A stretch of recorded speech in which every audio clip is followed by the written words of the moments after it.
children of all ages, are you ready to PechaKucha?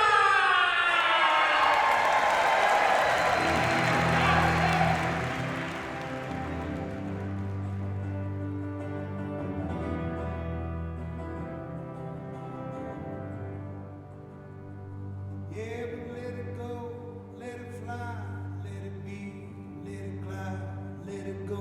Yes, but let it be, let it see, let it grow. Let it go, let it fly, let it be, let it glide, let it go. Yes, but let it be, let it see, let it grow. Page break, conversation, pushing up before you down. Stone nickel bag, watching all slip out of reach. Every time loose grip, fall down, jiggle to do the dance, sing the song, laughing till life makes sense. Come on, go on and laugh until life makes sense. Go on and laugh until life makes sense. Let me live, let me fly, let me love, let me give, let me know. Yeah, let me be, let me see, let me grow. Let me live, let me fly, let me love, let me give, let me know. Yeah, let me be, let me see, let me grow.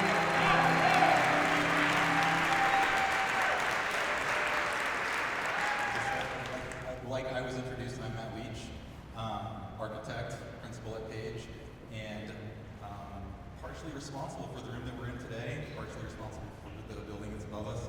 So glad to share this evening with y'all, to invite you actually on a journey of time travel, to help us sort of understand how the past might become a future we haven't yet gotten to, which is actually design.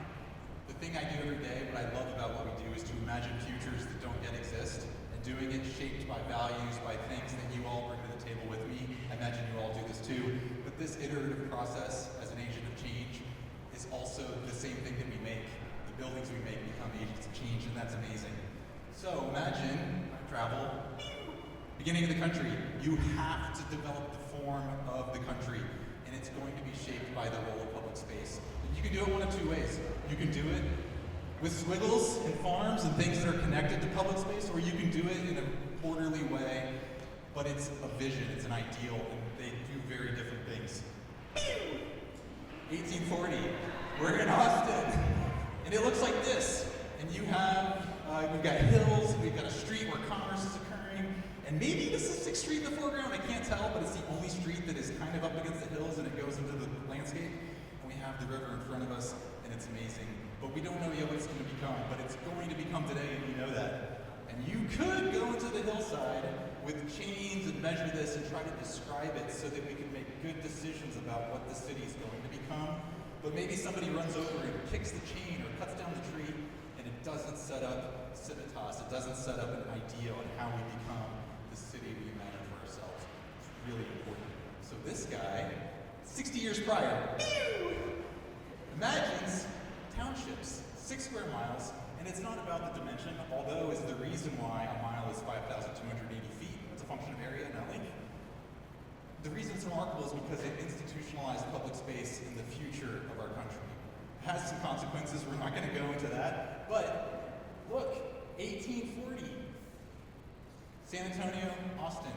One that's a resultant of placemaking and people walking on paths, and there's this cool thing over here, and then an ideal vision for the city shaped around public space. Very different, one's an idea, one's real. But its form is so different, and it's amazing because it intersects this particular place in time. On the upper left-hand side, it falls away from bluffs. On the right side, East Avenue butts up against bluffs, and eventually it turns into 35 because that thing is there. Who knows what 35 is going to become? It's going to be a mess, but it's there because of this plan. And the yellow stripe that you saw becomes the most important street in our legacy, or one of our most important streets, because not only does it belong to the city as to the street, it belongs to the country. It's the thing that links what's beyond, and it becomes the thing that is the thread. address, right? And it becomes the address for the Henry Building, U.S. Federal Building, Courthouse, and this building designed by James Knox Taylor, representative of all the ideals of the institution of the United States as a post office. More importantly, is designed around this idea where the lobby is actually about the street. People know how to comport themselves, they know how to arrive, they know what to do, and there's this kick-ass room that we're sitting in today where we all are, right? 2015, we get the chance to talk to other people about what this place could become, and we go back in time at the same time.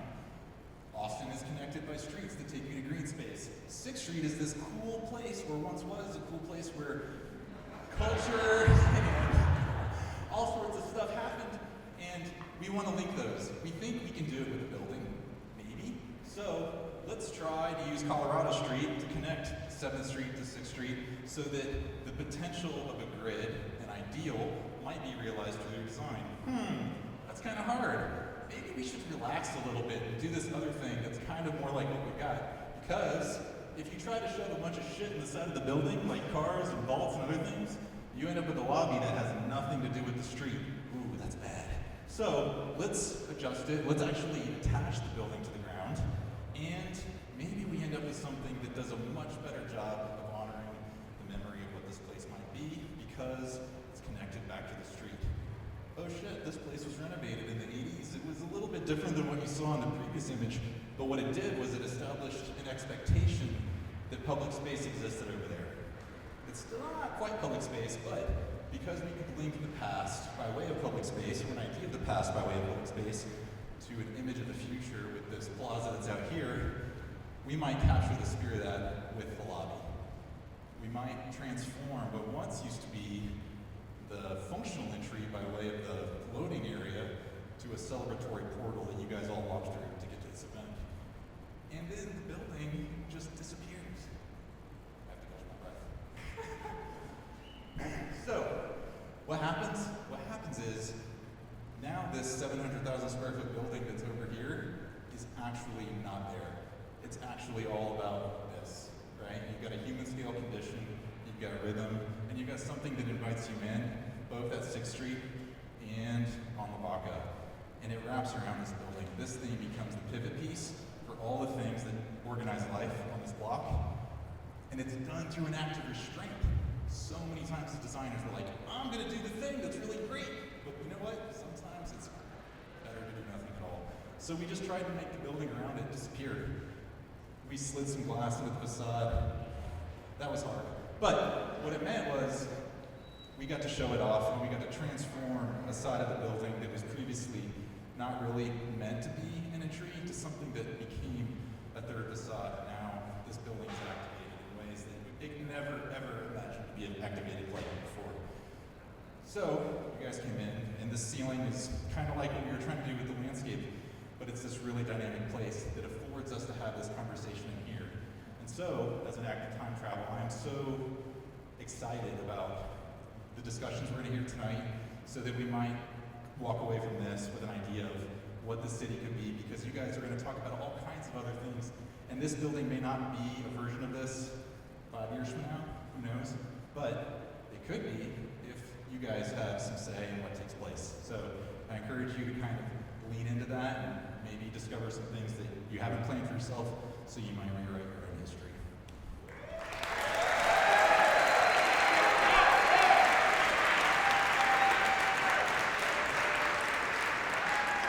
The story of the 19th begins in the fetal position on election night of 2016.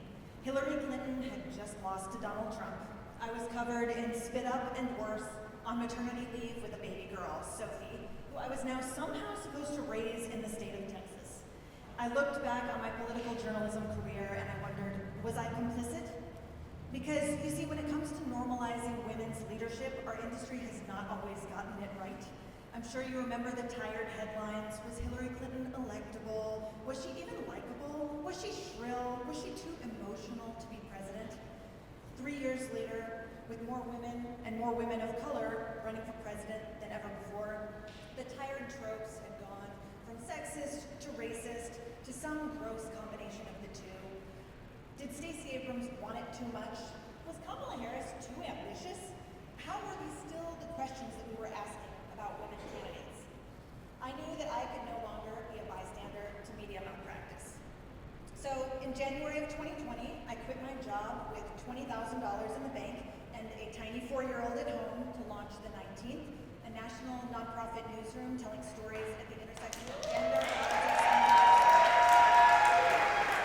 our goal was to elevate the voices of women and queer people in political journalism with stories that really normalize their leadership. Sorry, all this is falling down on me. These were lofty dreams, and then the bottom fell out. In February of 2020, the whole world shut down, as you might recall. The handful of us who had locked arms to build the 19th suddenly had no money, we had no childcare, we couldn't fundraise, our reporters were grounded, Joe Biden was in a bunker somewhere in a basement, the rug was completely pulled out from under us, and we were grappling with the same things that so many Americans, so many women, so many mothers were: despair, desperation, and then determination. So at that point, we didn't even have the resources to build a website, let alone a newsroom. So I called some friends of mine at the Washington Post and I said, I have a couple of amazing reporters writing stories. I have nowhere to put these stories. We can't afford a website. Can we publish them with you? And the Washington Post said yes. A few months later, my colleague and dear friend Erin Haynes broke a truly heartbreaking story about a little-known woman named Breonna Taylor who was killed by the police. The Washington Post, of course, ran the story. Rolling Stone picked the story up. The story went completely viral, nationally, even internationally, really reigniting the Say Her Name movement. That attention led to small dollar donations that helped the 19th put one foot in front of the other. We built a website. We hired a scrappy staff. Our journalism, which is free to read and free to republish by every other newsroom in the nation, ran on the front page of USA Today on our very first day in business. We'd been hoping to launch the 19th with a splashy gender equity summit on the 100th anniversary of the 19th Amendment. We had booked this beautiful hotel ballroom in Philadelphia, the city of sisterly love, with a capacity of 500, maybe 1,000 people. COVID, of course, forced us to trash those plans. So we pivoted to a virtual Zoom event back when those were still kind of a novelty. Do you remember that? And because we were virtual, we shot for the stars and invited literally everybody we could. Thank you so much. Melinda Gates showed up, then Stacey Abrams, then Hillary Clinton. The New York Philharmonic Orchestra played a full concerto via Zoom. Meryl Streep and Zoe Saldana read the speeches of famous suffragists. Kamala Harris gave us her very first sit-down interview as the first woman of color, VP nominee. And then, as if that wasn't enough, at the last minute, Meghan Markle showed up, fresh off of that silly stint in London, you might recall. And instead of having 500 people or 1,000 people in a hotel ballroom, we had 250,000, almost 300,000 people tuned in live in real time. And these small $19 gifts just poured in. So let me tell you about where we are today. The 19th is based in Austin. We have a staff of 60 with journalists on the ground in more than 25 states. We've published thousands of stories on our own websites and have tons of partner newsrooms, everyone from Teen Vogue and the PBS NewsHour to Mississippi Today and Teen Vogue. Also our hometown Texas Tribune, of course. Our investigations have, among other things, forced an anti-abortion judge with an axe to grind to step off the bench in a major Arizona reproductive rights case and prompted the federal government to dramatically improve its records of deaths in child care facilities across the country. We have now hosted 40 free-to-the-public journalism and civic engagement events all over the country, featuring lots of faces here you see: Eva Longoria, Gretchen Wimmer, who's the most fun, Natalie Portman, Billie Jean King, Kamala Harris again in her very first interview as a history-making VP, and of course my personal favorite, the Indigo Girls. We also run a gold standard $4 million journalism fellowship program for graduates and past attendees of historically Black colleges and universities, aimed at really dramatically improving the pipeline of women of color in American media and making all of our coverage more diverse and more representative, which is critical to telling true and accurate stories. We do all of this while paying really generous salaries, giving our colleagues the equivalent of 7 weeks of paid time off a year. We cover 100% of their healthcare premiums for them and their families. And I'm proud to say we're the only newsroom in the country that offers 6 months of fully paid elder care leave. Because as you all know, the sandwich generation is real. That hard-fought early $20,000 raised here in our beloved Austin has turned into nearly $70 million raised in the last 4 years in support of the 19th public service journalism, including a huge surprise, a $10 million gift from Melinda Gates that came in this summer. So this has been just incredibly marvelous. And it has built a newsroom that has never been better positioned to cover like the most seismic election in my lifetime and most of yours, an election with enormous implications for my daughter Sophie, who insisted that she be on a big slide tonight. Look how grown up she is now. And for so many others who do not share Sophie's privilege or Sophie's race. I wouldn't be doing my job if I didn't remind you that you can help support the 19th too. $19 helps. If you have your phone, you can scan our QR code. But really, I just want to say thank you to all of you. There's no way we could have started this if we weren't in a community as supportive and generous as Austin, and we're lucky to be here. So thanks all.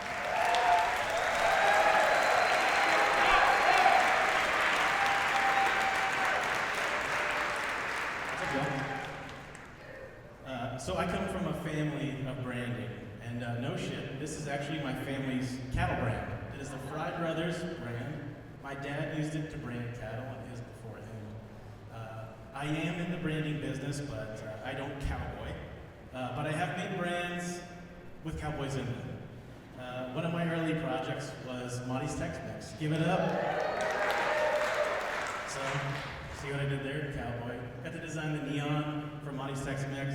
So cool to see that up. And this was such a fun project because we were kind of fearless. The idea was just to take the mashup of Tex and Mex. Got to design the menus that you'll see here in a second. We went wild. All kinds of typography and color and icons, and they're still being used today. Got some of my first shots at playing with words. Or that won't make you squeal. Do y'all get it? Pretty good. Pretty good. And I still love the plate with the enchiladas. If you know what I'm talking about. Got to do the branding for Lucy's Fried Chicken on South Congress. Got to work with the legendary Evan Voiles. Yeah, give it up for Evan. To design the neon. Got to design 2 freaking neon signs in Austin. How lucky am I? And some of y'all probably know. I recognize some of y'all, but have y'all ever been to Lucy's South by South Austin Fried Chicken Revival? The longest name ever. But I got to design posters for all these different events. And there's Lucas Nelson flying in the air. But I always loved these events because they were usually locals. It's just outside South Congress, and it just felt like home. This is one of my favorite posters from the series. And the idea was, let's just make the type out of fried chicken bones. So I called James, the owner, and I was like, I need a bucket of chicken. And I sat over my kitchen table. I ate the whole damn bucket of chicken. And I still remember how bloated I felt when I finished the poster. Got to be so lucky to be one of the many, many people to bring Austin its team, Austin FC. And when we set off, thank you, the intention was to create a team for all of Austin. And to do that, we knew that we had to create a really meaningful symbol for the city. We looked at a lot of different things, but we ultimately found ourselves to the treaty oak. Here it is in the 70s. You know, this tree is 500 years old. Older than the state of Texas. And if y'all don't know, in the 80s, it was poisoned. It made national news, and Austin, came out in droves. People left tokens. They left tortilla soup. Ross Perot wrote a blank check to save it. But ultimately, one of the things they think helped save it was they planted another tree, a seed from the original tree, and grew a second tree because trees share nutrients. So if you go to Fifth and Lamar, the treaty oak is actually 2 intertwined oaks. This amazing symbol of Austinites supporting themselves. You couldn't ask for a better story. It's just this. So we've got the 2 intertwined oaks. We've got 11 leaves representing the 11 players on the pitch. 4 roots representing north, south, east, and west Austin. Got to help art direct the first kit for for a team. This is some surreal shit. Y'all cannot believe when this was happening. The owner wanted something classic, and we were on board, but we brought over the motif of the 4 roots, the 4 vertical stripes. When we found out that Yeti was a sponsor, we couldn't ask for, a better scenario. You know what they say about imitation and flattery? Like, this is wild. We got Middle Earth represented, we got Cthulhu, we got Daniel Johnson, and the Lalas one is legit, like, really good, and I want a shirt. Got to help out Texas State Parks celebrate their centennial. So awesome. Big fan of nature. The intention here was to invite new and diverse Texans to the parks so they can experience these amazing things. And if y'all don't know, this is all from Texas. This is Texas, y'all. So one of the ideas we pitched was, what if we did something with music? Let's make an album. So here it is. It actually happened. It's called Texas Wild. The art here was created by local artist Mishka Westel. Probably y'all know her. Give it up. She did these amazing woodcuts. The cover features Texas's own original cover artist, the Mockingbird. And on the back, we got a Cooper's hawk and a red-bellied woodpecker, but the concept of the album was contemporary artists covering Texas classics. And it's songs like Fat Tony and Paul Wall covering Hey Baby, Que Paso. It's awesome. Walker Lukens produced it. Go listen to it, it's awesome. The Blanton Museum of Art recently did a grounds refresh. We were lucky enough to help them out to update the brand as well. And if you haven't been, it's beautiful. It's amazing. This pedal structure's there. And also, through the process, you have to learn, they have a collection of over 21,000 pieces of art. Amazing. And the intention for this project was for Austin to discover the unexpected. So we took inspiration from the grounds refresh, the space, and we brought that intention into the brand. And the original logo was just one kind of horizontal stack logo with unexpected. We got to do a bunch of logos. So we made a bunch of different variations.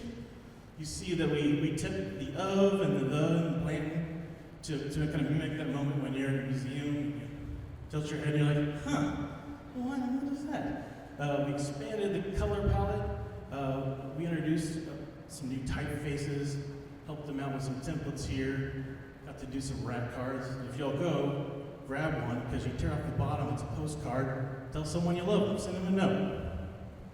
Got to do a billboard here as well. But like looking through all this stuff, it just made me feel so grateful to be a part of Austin. And I've heard a lot recently, like, oh, Austin's changing so much. And I say BS, like, Austin is still amazing. Ellsworth wouldn't have made this if that wasn't true. So I'm just so grateful. So I just want to say thank you, Austin, and thanks y'all for coming out tonight.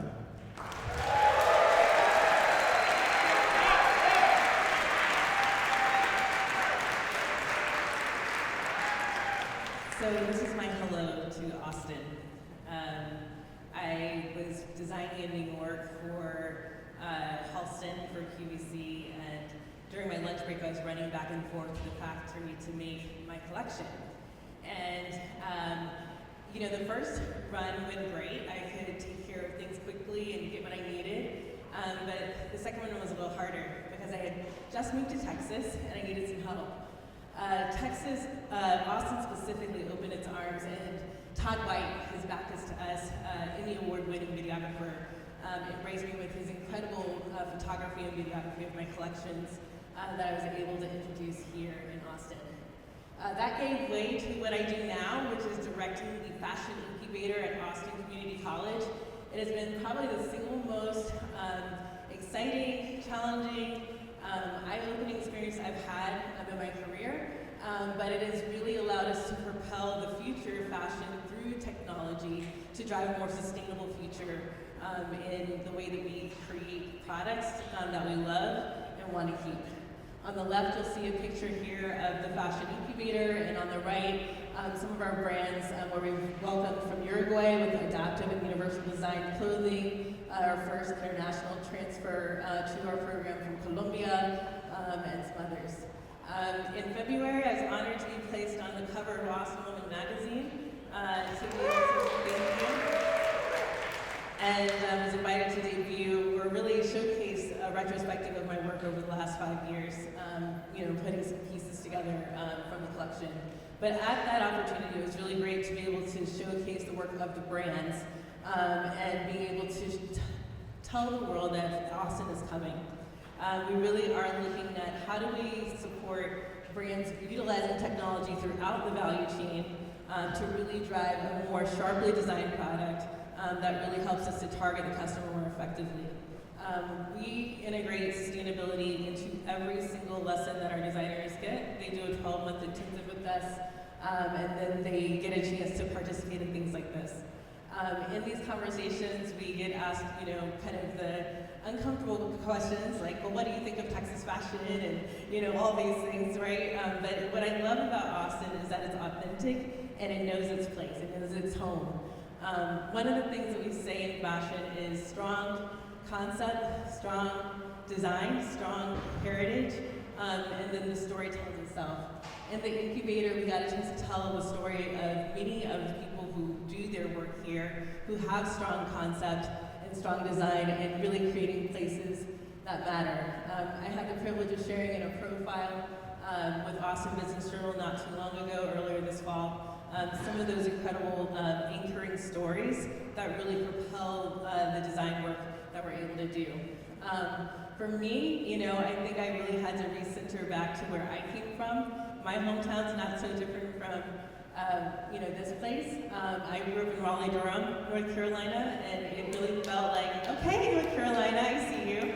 I appreciated and also empathized with the shift. Our technology partner here had created a space to be able to preserve some of the work, but then to be able to bring back to some of the things. I actually want to talk about this. This is my little person. My son is my anchoring space.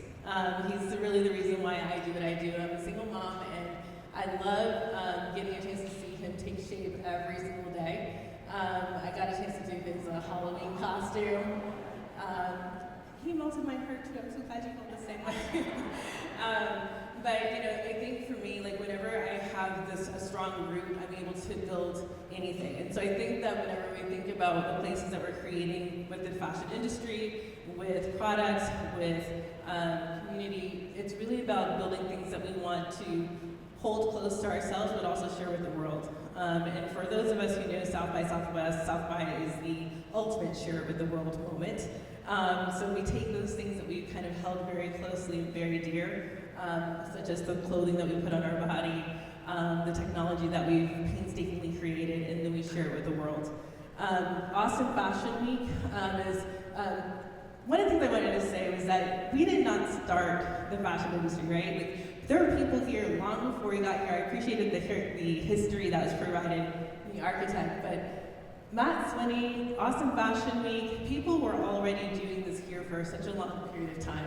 And our designers get a chance to stand on the shoulders of the people who created that space before they arrived. And I think being able to be connected to the heritage of that here in Austin and understanding what's important about that, I think really helps us to kind of imagine our future with that in mind. When we think about collaborative spaces, a lot of times as an educator, I'm talking about collaborative frameworks about how we preserve culture and arts, and making sure that we don't leave the people out who built the foundation for where we're standing. That's so critical. So, this brand is made out of an artisanal product. She actually pulled from a group out of Colombia and really was able to tell their story through that product.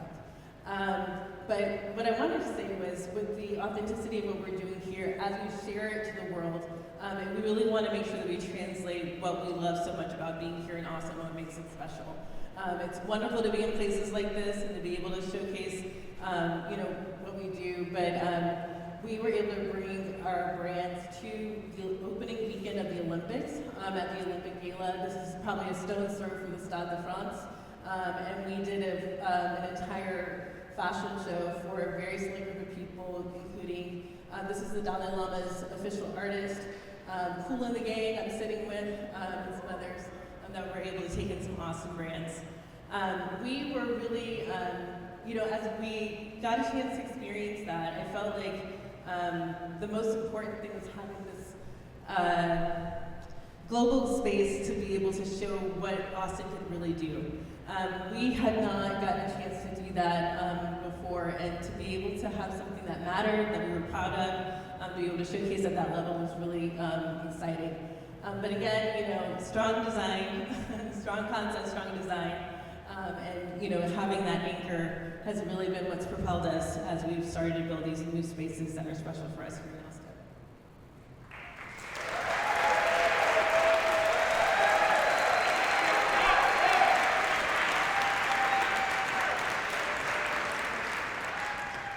So this is me.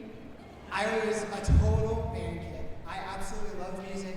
I love the performing arts. I played my trumpet, and that landed me square in high school marching band, something I never experienced before. And that was the first time I interacted with color guard. I'd always known it from pep rallies and from football games, but this was the first time I interacted with something like this, where they were wearing costumes and they had flags without the team logo on it, and they were dancing, and they were wearing makeup, and they were doing all sorts of expressive theatrical things that I had never seen before. And as someone who wanted to dance for a long time, I saw this as my window of opportunity.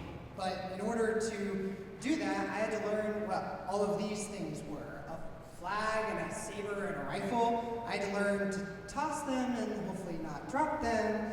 And I had to learn the technique of everything in order to audition. But all of this came from the military and came from the color guard within that space. So the American flag, the rifle, the real rifle they would carry on the shoulders evolved over time into a wooden one, and a saber evolved into more of a prop. And that's kind of where it went into the more theatrical direction that I was becoming a part of, and that the activity is now today. And that landed me at my first performance. I picked up the rifle, I learned all the choreography, but now I had to do it in front of an audience, and I had to learn it just as well as everyone else who had done it before me, and perform in a group. And it was in a competitive setting, almost like dance, where you had to, go in front of everybody and get a score. And that was really exciting for me, because I never done anything like it. And the judges are watching you. There's a judge watching your dance. They're watching how you match everybody, how you enter and move throughout the space. But then there are judges watching the equipment. How are you releasing? Are you releasing together? Are you all catching? Are you all catching together? And then there are judges watching from up top, looking at the theatrical story. Are you telling the story that you wanted to tell? And all of that really intrigued me throughout my high school journey, and the competitive nature of it was something that always drove me. And I knew after high school I wanted to keep doing this. And that's when I found drum corps, which was something I had never seen before. It was the activity completely different and more expansive than I had ever seen before. Not too bad. Okay. But yeah, so it was marching band like I had absolutely never seen it before. There were so many people, they were all so good, they were all moving so incredibly trained, and there were so many people watching, and I knew I had to be a part of it. But that meant that I had to practice a lot in order to get there. And I would drop a lot, and eventually, over time, I learned new skills, I worked on my technique, and in order to be a part of it, I knew that I was going to have to compete against so many people in order to get a spot. But eventually, I started to get it, and I made a top drum corps. So this group traveled all throughout the country, and I finally got to meet so many people who were so invested in the activity like I was. I'd never been around so many people that loved it as performing and practicing as much as I did. And all of that was really the culmination of so much hard work. We all really got to know each other very well. We moved in together. We, practiced all day, all night. We kind of started to hate each other, kind of liked each other.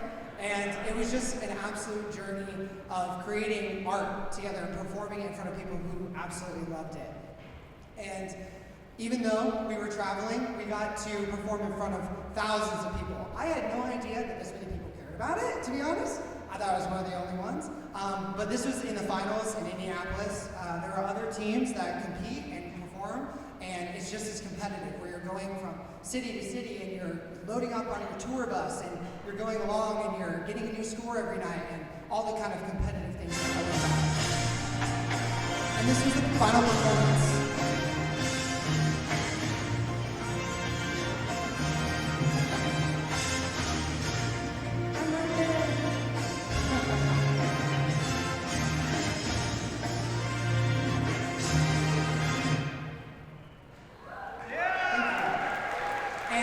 As a graphic designer, I absolutely loved how it translated into activity.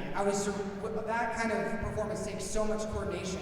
There were people worrying about the set design and the people talking about the costumes and the custom music arrangement. What story were we telling? How theatrical did it come across? And I got to take that opportunity and bring it to students. So all the knowledge that I gained throughout that process, I got to teach students that are in the same position that I was just a few years ago. But then I also had to think about what shows were going to look like, and I had to teach and start to think about how that was going to translate to the floor. So I got to think about what the floor is going to look like, and what the costumes are going to look like, and what the flags are going to look like. And all of that, from a graphic design perspective, was so intriguing to me, because I had always done visual storytelling, but then it was how it translated into a physical space with dance and with music and creating an audience moment, and all of that really came to life on the floor. I got to see my students, who I had worked hard with to learn the choreography. I had never choreographed before. I learned that, where to put them on the floor, and then also I eventually had to be on the flip side. I wasn't a student anymore. I was now the coach. I was now the director, deciding how the whole performance went. And that was really an amazing experience for me, because it not only come full circle, but I also got to provide the students with the same kind of experience that I had in high school, and had so many people fall in love with it in the same way that I did. And they got to perform from an audience and find a passion for this very niche activity in the same way that I got to. And that activity continues to evolve today. New tricks, new crazy and diverse kinds of shows, insane stunts, and incredible musical and theatrical moments that audiences and performers get to enjoy.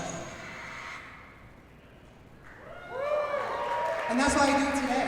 I still perform with groups across the Texas area, and I absolutely love this activity so much. I love giving back to it and teaching, but then I also love performing in front of audiences, and that's why I love color guard, and I hope you found an appreciation for it and maybe open into a world that you never knew.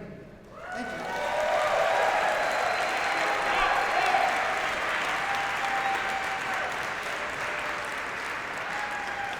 "50 years ago, I was out there at the Cadillac Ranch just west of Amarillo, Texas, and a freelance photographer, a photojournalist by the name of Bud Lee had come all the way to Amarillo from New York City to shoot a story about the Cadillac Ranch and the man who paid to have the Cadillacs buried, Stanley Marcus III. My first experience with a freelance photographer. I didn't really know I would become one. I took these pictures a little earlier when the Cadillacs were planted in June of 1974. 10 Cadillacs from a 49 to a 64, a tribute to the evolution of the Cadillac tail fin. That's Stanley Marsh with the top hat, the leather top hat with the Cadillac's logo on it. This is the 49 going into the ground, the first one in. They went back from the 49 to the 64. Every time the tail fin changed, they had bought one of those cars and put it in the ground. Still again with 49, first one, just a little bitty modest kind of tail fin at that time. But as you know, they grew. So I was just getting started in photography. I actually wasn't a professional photographer. I was just a snap shooter. But I worked for Marsh. But this was a big deal. These four guys, three of them are a group called the Ant Farm. They were art collective out of San Francisco, and they conceived the Cadillac Ranch and executed putting them in the ground. The guy there next to Stanley on his right was a neon artist from London. And this is a picture I took of the Cadillacs in 1976 before they had been defied or defiled in any way. And I was just learning figuring out what to do. This is a 4x5 view camera, negative, that I shot then. And I had a little business in Amarillo, and I'd go out west of town when things were slow. And this was a particularly glorious day. It was the wheat pasture around the Cadillac. And there was a herd of steers out there who were in a very cooperative mode. Then as time went on, the cars began to be painted. This was actually a paint job by the crew, Stanley Marsh's crew, after the cars had been sort of tagged a lot. And this was just a random afternoon. But, you know, I was gifted with this beautiful young kid there. This is Stanley Marsh III.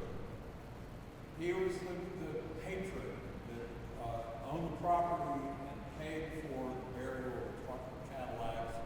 This is a picture I took of him for a book in 1990 called Big Texas Ridge. Stanley was a great photo subject. He loved the camera. 1997, the cars were lifted up from the ground and moved about 4 or 5 miles west of Amarillo because the city was growing out toward the property, and it was too valuable to just be a graveyard for rusted cars. So it was kind of amazing to see them come. This is 23 years they were in the ground, and then you pull them up and see they had concrete on the front whenever they put them in the ground. So it was a very delicate operation, which was successful. Anyway, the Cadillac Ranch became a phenomenon. Who would have ever thought? They went in. This is, you know, right after they moved, people started taking the doors off the car, and more paint being applied to it. And at some point, the owners of the property and the owners of the Cadillac Ranch decided they needed to cash in on this spray paint thing, so they put a trailer out there. And every day, when I went back out there to shoot for a 50th anniversary exhibition at the Amarillo Museum of Art. And I hadn't really been out for quite a while, but this was like 2021, and there were all these people there. The convention board in Amarillo says that 1 million to 2 million people a year stop at the Cadillac Ranch. And this is what they do. They buy paint at the trailer as you enter in, and then you go and paint on the car.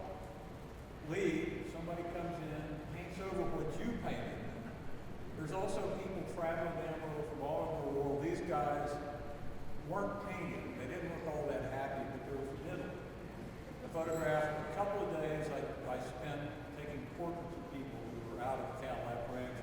The people from Germany, from England, from France.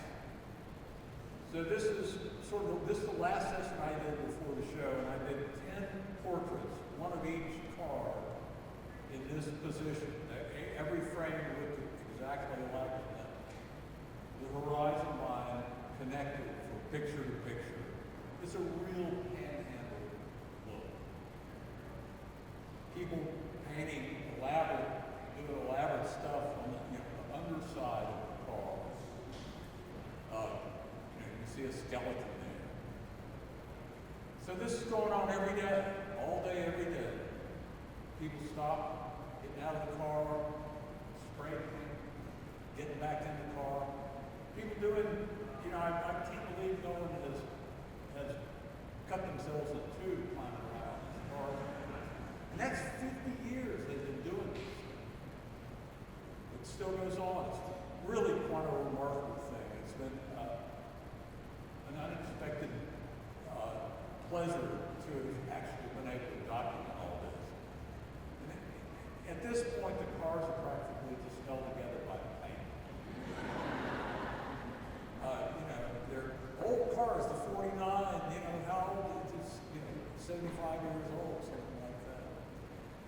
And I went out late in December a couple of years ago because I was missing panhandle windstorms. I watched the weather and I saw there was a chance of big winds coming up, and went out and spent an afternoon at the cars and got this shot. This is the one that triggered the 50th anniversary celebration of the Cadillac Way.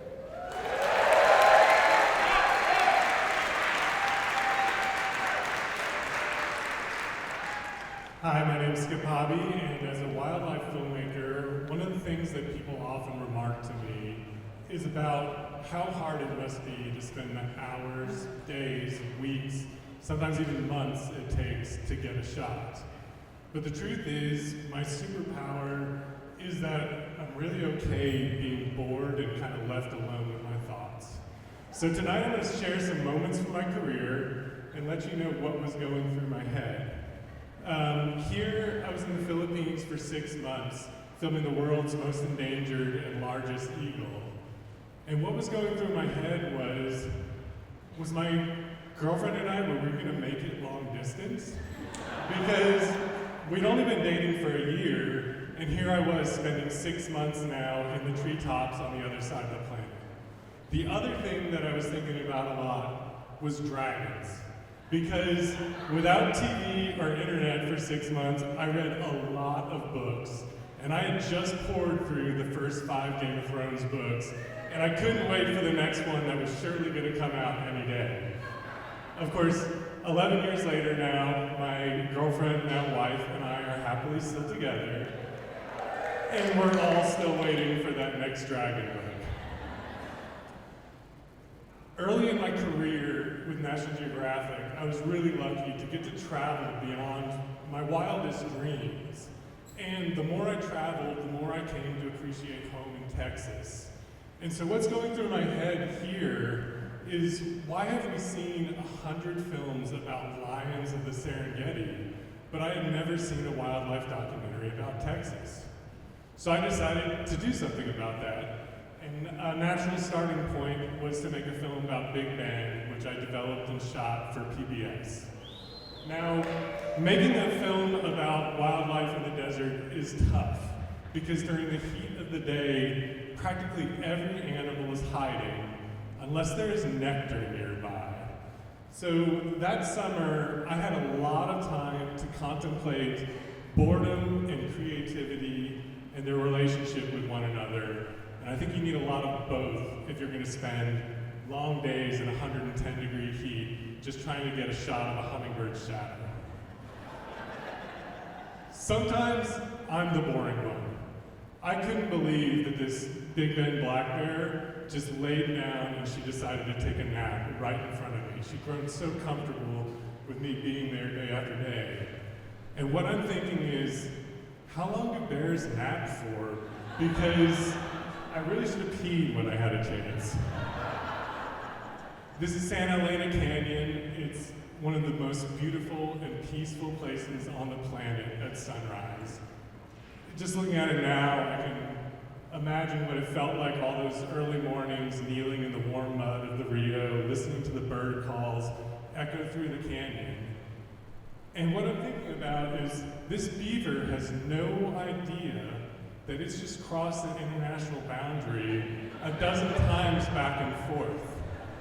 And I think the world would be a better place if everyone knew the US-Mexico border the way that this beaver and I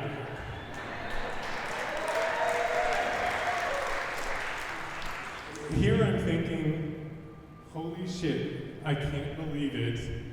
I'm probably the first person ever to film a wild ocelot in Texas. And the moment I got this shot, after waiting 3 nights there by this little water hole, I started thinking, how many more nights do I have to wait for it to come back again so I can film it with an even bigger lens? The answer was 7. And then this was for Deep in the Heart, a film that graced theaters in Texas in 2022. It was narrated by Matthew McConaughey. Now, when it comes to filming tricky long lens work like this, we don't have autofocus. So all I'm thinking here is, keep it in focus. Keep it in focus. Keep it in focus. Keep it in focus. Keep it in focus. Keep it in focus. Keep it in focus. Keep it in focus. Was that in focus? Is that in focus?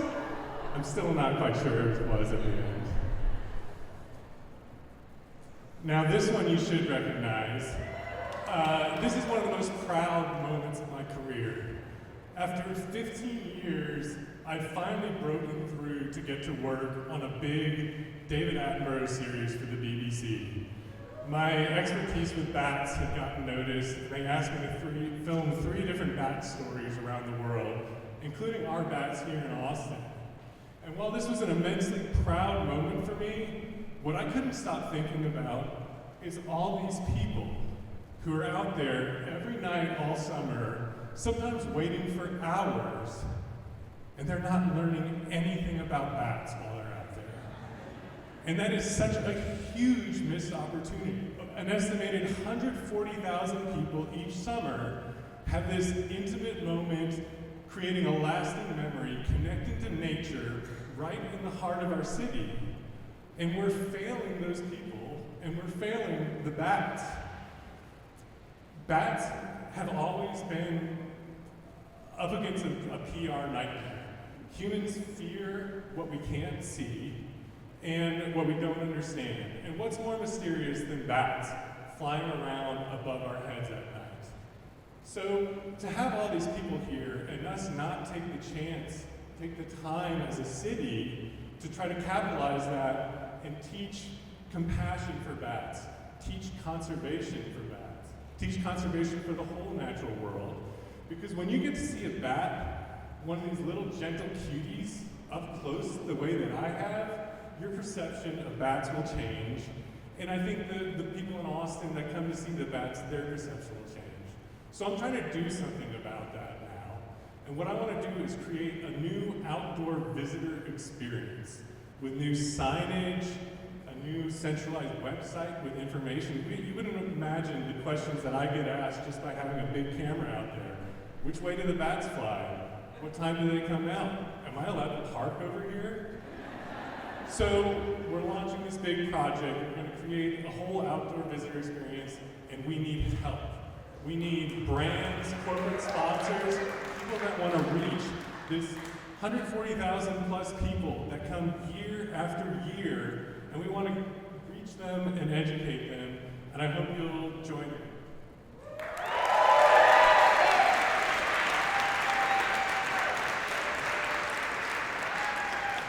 I've had a relationship with the natural world since the day I was born. A few days after I was born, my dad planted a tree. His vision for this was that I would grow up and watch that tree, learn from it, and develop an affinity for our planet Earth. And that I did. I learned that everything was connected. Our ecosystem is amazing. I grew up with a dad who was an avid birder and adventurer. He taught us how to see the world, how to explore, how to look up and down at the world around us, to tell whether the moon was waxing or waning, or whether the tide was coming in or out. I grew up with really keen observation sense and developed deep curiosity for everything that was around me. I learned how to read nature and just all the messages and beauty that it has, from changing leaves showing that the seasons are transitioning, to what is a rock versus petrified wood, to even just being able to identify diverse species in the ecosystems that I would visit as a kid and now as an adult. Even in what environments maybe don't seem colorful, I am finding color. This gray beach was full of wonderful rainbow rocks if you just looked and you saw. And this actually was my first canvas. As a kid, I would grow up making nature sculptures out of sand and rocks and seaweed and shells, and I would name them, and I honestly think they were my first prototypes of the sculptural work that I do now. But it's not just the natural environment that I'm inspired by. There's so much phenomena, interesting and inspiring going on in our urban environment, from architectural vantage points, to light peeking out from a curved curtain, to really artful road repair with tar, to interactive shadow work, and even a scratched dumpster that looks like the squiggles that I paint every day. So I am also an artist, not just a nature lover, and I got this gift from my mother, who's also an artist. She really encouraged my creative pursuits as a kid, including dominating Etch-a-Sketch, which, if you can see that feudal example of a portraiture, I really quickly strayed away from realistic work and moved into an abstract territory because, yikes. But my canvases have just continued to get bigger. They're on an urban scale now. I ended up studying anthropology, and I think a lot about the early cave painters who were depicting flora and fauna on the walls of the caves. I reflect my environment too. This mural is a tribute to Symphony Square music and the vibrant Waller Creek, and all the colors in this mural are from a half-mile radius around that site location. There is power in abstract artwork because it's open to interpretation, so the viewer makes their own meaning. I love to ask people when they look at my work, what do you see? Someone might see an ocean, another a desert, another a cityscape. It's really open to conversation and getting to know one another. And these days, I'm really interested in the overlap of the natural world, the urban landscape, and imaginative play. This is my sandbox. And you'll notice that the word art shows up nowhere in this Venn diagram, and that's because art is the lens by which I see the world. I'm always walking around looking for what canvases could become mine. And my most recent canvas actually was the historic sea home intake facility. Like many creatives in Austin, we have stared at this wall for many years, wanting it to be brought to life with art. And I was really determined and inspired to make that happen. So I formed a partnership with a lot of help through Design Austin and the Trail Conservancy to essentially transform this into a canvas. And I'm very collaborative in my process, so we immediately curated a group of 15 diverse artists, all local to Austin, to help us make this happen. And we were tasked with exploring the interaction and dynamic interplay between the natural and urban worlds that's here in Austin. We each were tasked to create 2-minute videos that we were going to project onto that surface for a show that was visible by the water or by shore. You could ride in a boat, a stand-up paddleboard, a kayak. My piece, a screenshot here, was titled Human Nature, the words connected together, sharing an end. And it was all about the interconnectedness of our world and our ecosystem. I'm going to share with you now a short clip. The sounds is from that night.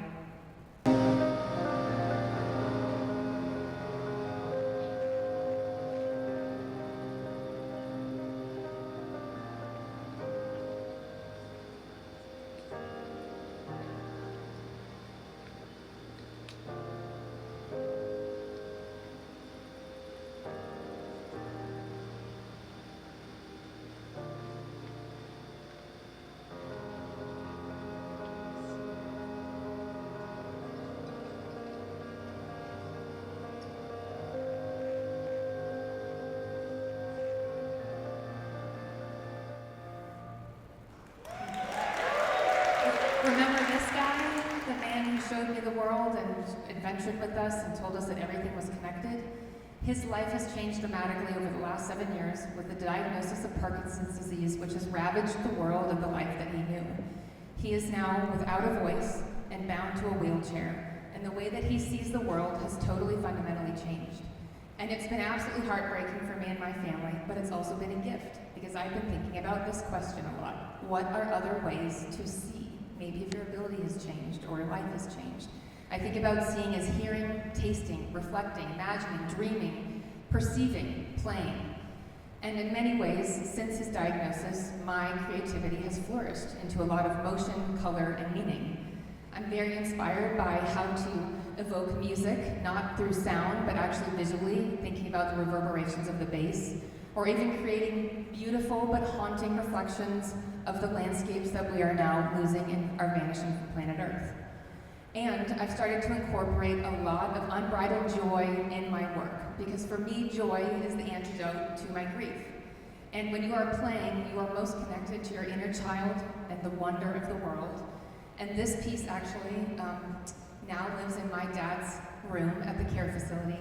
And it's inspired by a flower, and it moves. And so anybody who comes and visits him doesn't need to say a word. They just get to share that moment with him. And I've been thinking a lot about these two photos, 30 years apart, 2 bouquets of flowers. And in a poetic reversal of roles, I now get to show my dad the world. I push him on walks in his wheelchair, and we go pick the wildflowers. And so I want to leave you with the gift that my dad gave me, which is a new way to see the world.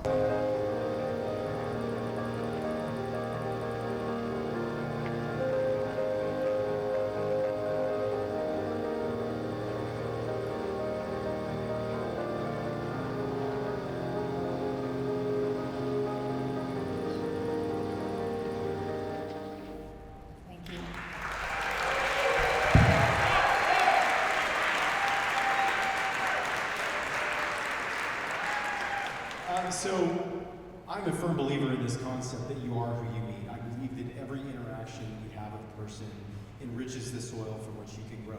But I've also found it to be incredibly difficult to explain what the hell it is that I do for a living. So we're going to try to talk about both today. A little bit about my passions and the thing that has landed me here this evening. Well, we'll start at the beginning, which is in the J316 photography course at UT, taught by Dennis Darling, now retired. And the thing that I learned from Dennis is that a camera is a reason for being there. It gives you an excuse to be wherever there is. It opens up people's souls, it opens up people's doors. But that lesson in that class really piqued my interest to become a photographer in the long run. Now, an internship at the Butler Rose, now known as Butler, where Barret works now and Marty's here, was the place that taught me about storytelling. They had a big sign on the wall that said, "We tell the stories of the people that inspire us." And that was a really important lesson for me to learn, especially as I decided to eventually become an actual photographer and try to make a living at it. Now, ultimately, I learned the ins and outs of being a photographer commercially from Adam Voorhees and Matt Greenwaters, as well as some other people. But these two in particular had spent some time on the West Coast at Brooks Institute in New York, where they learned where all the big boys and girls play in the photography space, and they taught me and helped me cut my teeth. But it was a project that I shot out in West Texas, a gentleman named Charlie Cudd, who was known for dressing up as Cowboy Santa Claus at Green Hall every year. He asked me to photograph him for Austin Monthly, or Austin Monthly asked me to photograph him. And I did so in Terlingua, which was great, which helped me grow and begin the kind of path of becoming this like Texas guy. Because I fell in love with Terlingua, I fell in love with the Big Bend area, and eventually met a couple of cowboys out there named Tom and Blue Knoll. Two cowboys that really solidified this reputation of mine for documenting Texas history and Texas culture.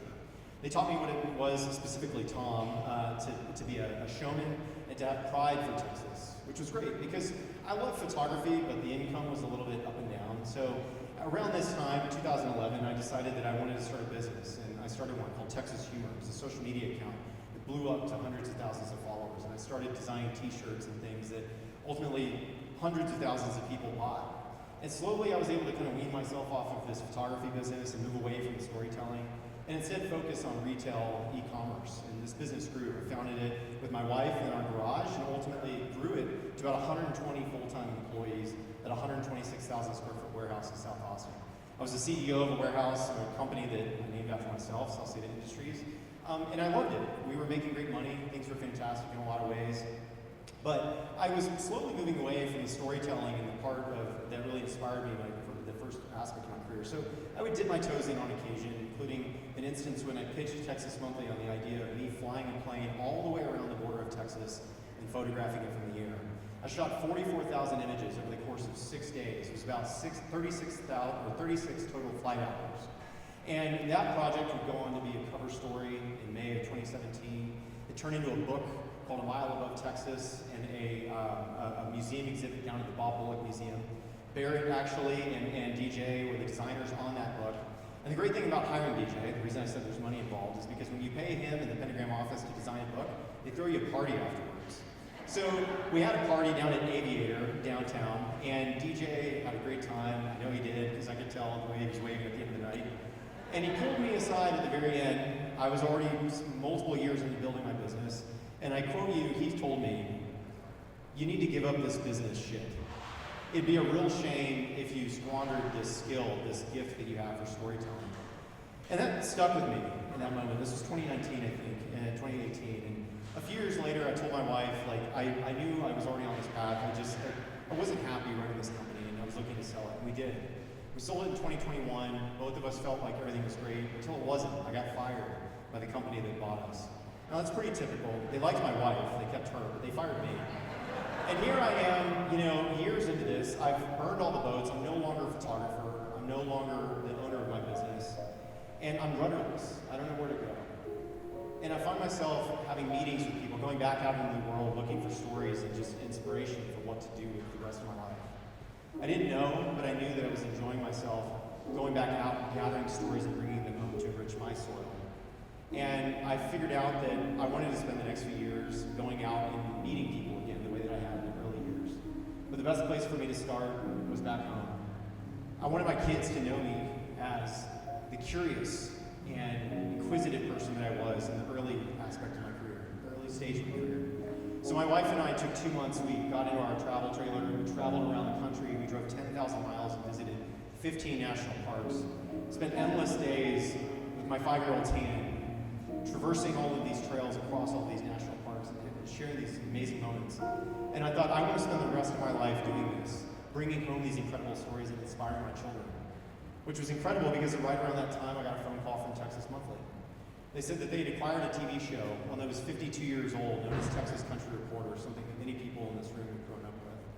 That the hosts were going to be moving on, they were looking for someone else to take the torch and carry it forward, and asked whether I was interested. I said, yeah, I was, and I interviewed over the course of the summer. And in the fall of last year, I was notified that I'd gotten the job. I was met with a bunch of backslaps, handshakes, and every other kind of positive feedback that you could potentially get from people, as well as plenty of people reminding me that this was a big deal and I had plenty of big shoes to fill. And believe me, my anxiety knows it. But I got this job and now I am the host of Texas Country Reporter. We are investing, Texas Monthly has invested so much money in making sure that this thing continues for the next 50 years. We're going to be telling stories much like those that they've told for a long time, and much like stories that many of us hope that a show like that would see. Now, my daily life has improved dramatically. I'm no longer stuck behind a desk as the CEO doing bullshit spreadsheets. I'm out in the world looking for the lessons that I can bring home to enrich the lives of myself, my children, and hopefully all of you through the magic of TV. Lessons like how to be a great ancestor and the things that we can learn for our society from bees. Now, this show is predicated on the same belief system that I have, that you are who you meet, and that this show is like a supercharged fertilizer for the soil that I hope all of us can bring home and grow ourselves from. So I look forward to next week when I hope you'll hop in and travel with me. My name is JD Sauceda, and this is Texas Country Reporter, PechaKucha.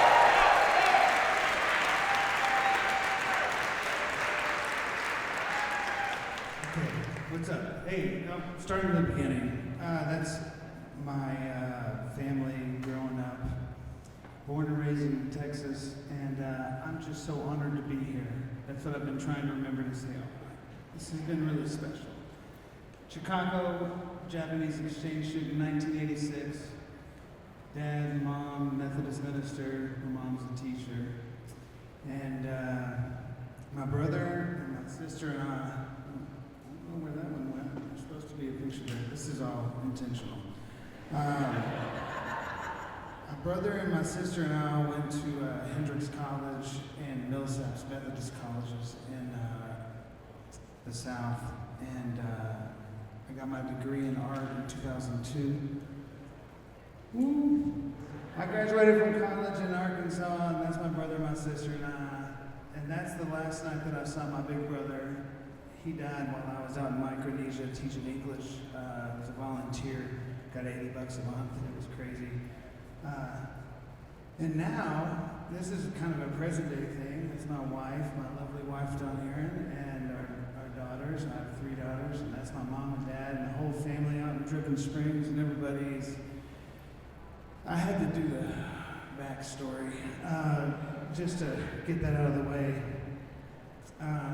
But after my brother died, I moved to Austin 2004, and I met my wife down there in 2005, and are we on 3 or 4? All right, no, I'm just joking, no, it's all right. Yeah, so anyways, this one night, my first show was at Freddie's Place, and then I went to the Saxon Pub, and that day that I played at the Saxon Pub, no one showed up except for the guy who played before me, Alfred Milligan. He stayed, and the bartender stayed, and I wrote this song called Let It Go that has a line in it that says, laugh until life makes sense. And a few years later, I met this guy named Justin. I was in Nashville with Don Was Not Was. So it was a great time in Nashville. And on the way home, we may or may not have had a few beers on the early flight home from Nashville to Austin. And he said, don't drink until life makes sense. Maybe, just keep laughing. And I was like, oh, you can do whatever you want. Whatever defines your purpose. That's the kind of thing. So we had all kinds of conversations about verbs. Run, laugh, sing, and either way, over the years, we started this company called Until Life Makes Sense, because everybody's got to define their journey. And this is me on tour a few years ago over in London. It was a great time. Oh man, this is going so quickly. And Emily, I'm not as good at the murals as you are, wherever you are. But this is more like my punk rock graffiti days. I added this, I did a mural downtown. I added this thing about music heals, because music is the thing that keeps me centered. And the thing that I keep trying to remember is family, music, laughing, giving, education, these things. This is me in Micronesia. I taught English out there, and my brother died, and that's when I came back to the States. And it was horrible, but it's still weird because I was writing songs out there. I was always writing songs, even if I wasn't performing, touring all over the country. This is in Oregon at some point. It looks like I'm in the Pacific Northwest. It's majestic. It's beautiful. But just being on tour all over the place and having this situation that over the last 20 years I've been here. I got to Austin, Texas, and I can't believe, Cedar Park. Why would I go play a show up there? I don't know. Anyways, it was a good show. It was a great show. And I still can't believe that I get to do this and play music, and it's to be around all these other amazing people, and just like, there's so many other people here tonight, so many creatives. This is like a month ago at the gallery, obviously, and I still can't believe that through all this time, this is what I'm doing, and I'm around these other people, and I get to live in Austin, Texas, because I love it so much. And yeah, it's okay, you can clap it because I can turn the page or something there. A few years ago, you know that show Queer Eye? Karamo, he always sits people down and he talks to people, and he gets real with them. And I Karamo'd myself a few years ago. And I started a thing called Graham's Give Back with Graham Webber, one of my best buddies, same age. We've started Graham's Give Back, which is a concert series that just gives money to charitable organizations in Austin, Texas. And it's just a big show, and it's a big party every time, just so we can hang out with our friends. I give music lessons also to kids. It started right before COVID, and then I did sidewalk, driveways, music lessons, and it's grown. So I've got a bunch of students. That's one of my students, Diego, with me, and his buddies. Patrick on the far right, my drummer and producer. And recording music with my students is one of the biggest things, because I get to also tell them about all of the legal issues and registering their songs and getting all the legal stuff, just like copyrighting photos and things like this. This is right after I left a record label and I lost the publishing rights to a lot of different music that I have. That's why I look so sad. So this is one of those things, getting to talk to these kids and like, hey, let's do this. Let's learn music. Let's talk about registering your songs. This is 2007 or something, down in Guanajuato, New Mexico, and I was singing this song, Let It Go, that has the line, laugh until life makes sense in it. And I don't think I've seen all of that, but now we're to my mom and dad, back again. My dad's dying of dementia. There's been so many things that have been said tonight, and we've all got similar stories. There's more things that we have in common that make us different. And my dad's oh gosh, why did I go last? Oh, I should have gone first. Anyways, until life makes sense, you can do anything you want. You can define your own journey, and that's the whole thing about giving, family, love, education, teaching music, and doing things. And all these people here tonight doing all the good stuff that they do, like PechaKucha.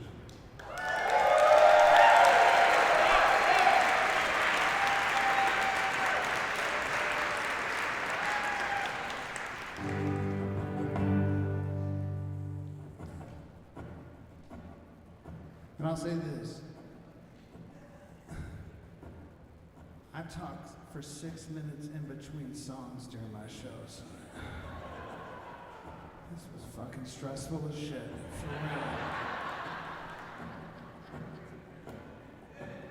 And this is, I wrote this song back when I used to just name the song the first line of the song, and the first line of the song is Let It Go.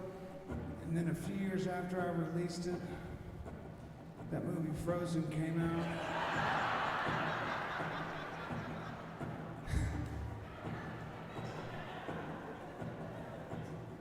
So I sent a cease and desist order to Disney. Turns out they have a very smash-up legal team. I owe them so much money right now.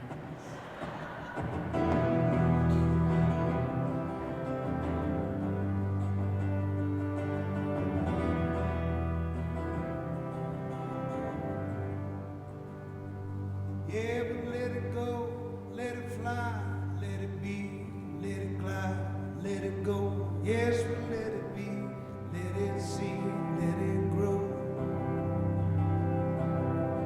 Let it go, let it fly, let it be, let it glide, let it go.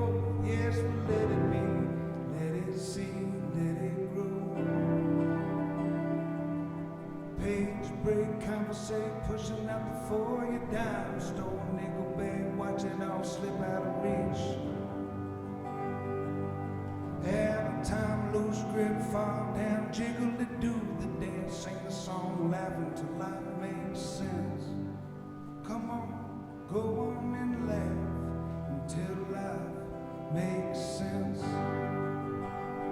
Go on and laugh until life makes sense. Let me live, let me fly, let me love, let me give, let me know. Yeah, let me be, let me see, let me grow. Let me live, let me fly, let me love, let me give, let me know. Yeah, let me be, let me see, let me grow. Impotent indifference, exclusion from the voices, backside, double dip, turn around, you're bound to forget. Memories of lost love, sidewine and turtle doves. Just do the dance, sing the song, and laugh. Go on and laugh till life makes sense. Go on and laugh till life makes sense. There's an amazing harmonica solo that goes right here. Down in the parking garage of my car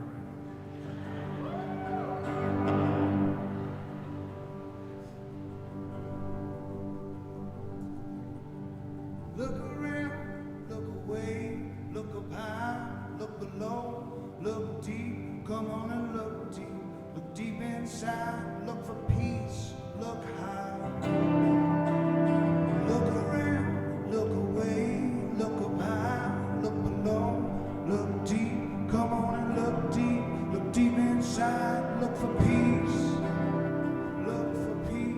cause metaphors and worker beats on rhythm and the rhyme, sally forth, hold strong, your life depends on it. Understand the other side, there ain't no reasons why, just do the dance, sing the song, go on and laugh until life makes sense. Go on and laugh until life makes sense. Go on and let go, let go. Oh, oh, oh, oh, oh. Go on and laugh until life makes sense.